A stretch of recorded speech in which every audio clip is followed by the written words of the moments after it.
Bonjour à tous, on se retrouve pour une nouvelle position avec ici le trait pour les blancs.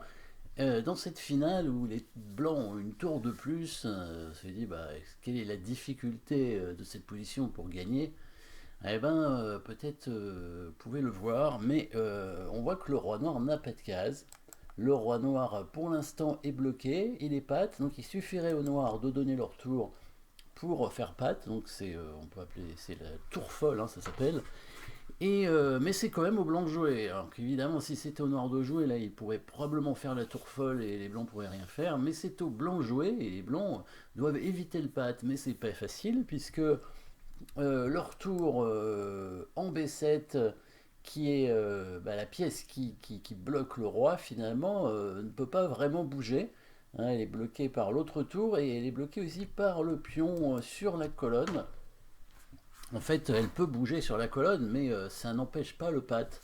Donc il faut trouver en fait la bonne case pour la tour pour éviter d'être de forcer que les noirs forcent le pat en fait. Hein, trouver donc la bonne case avec la tour parce que le roi ça sert à rien qu'il bouge. L'autre tour peut bouger mais ça va pas servir à grand chose non plus. L'intérêt en bougeant la tour B7, c'est qu'on va peut-être réussir à éviter le pat parce que le roi blanc va pouvoir venir s'intercaler devant les tours. Donc en fait, il faut bouger absolument hein, la tour B7, ce qui permettra à la tour C7 de bouger sur cette colonne et donc d'éviter de contrôler cette case en A7 pour éviter le pad. Ce qui fait que quand la tour noire va faire des échecs et qu'elle va se retrouver à faire échec sur ces deux, la tour blanche pourra prendre. Parce que sinon, la tour noire fait des échecs sur la deuxième rangée, la fameuse tour folle. Donc là, il faut trouver la bonne case avec la tour, sachant que quand la tour noire arrivera en D2 et que le roi sera en C1, la tour noire devra continuer à faire échec sur D1 et pas sur C2. Hein, et où le roi blanc va-t-il aller? Dans ces cas-là, il ne pourra pas aller en C2 parce que sur tour C1, on perdrait la tour. Il sera obligé d'aller en B2. On va faire tour B1. Il va aller en A3 et la tour va aller en A1. Et il faut absolument que la case B4 soit libre pour que le roi puisse s'y intercaler. Donc ça va être la question entre B6 et B5.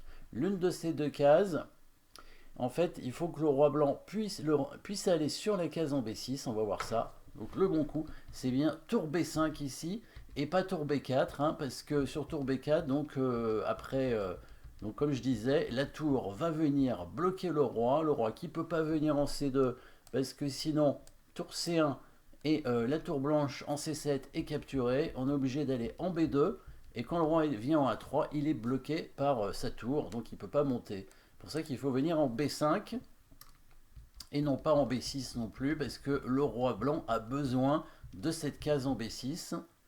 Voilà, alors ici deux options pour les noirs, tour prend B3 et tour A1. Sur tour A1, voilà, on va se cacher sur la case en B6, et là, quand on est sur B6, c'est bon, c'est gagnant, parce que maintenant, s'il fait tour C6, on peut prendre la tour en C6, et le roi noir a une case, hein, voilà, il n'y a plus qu'à mater assez rapidement, évidemment, après, avec les tours.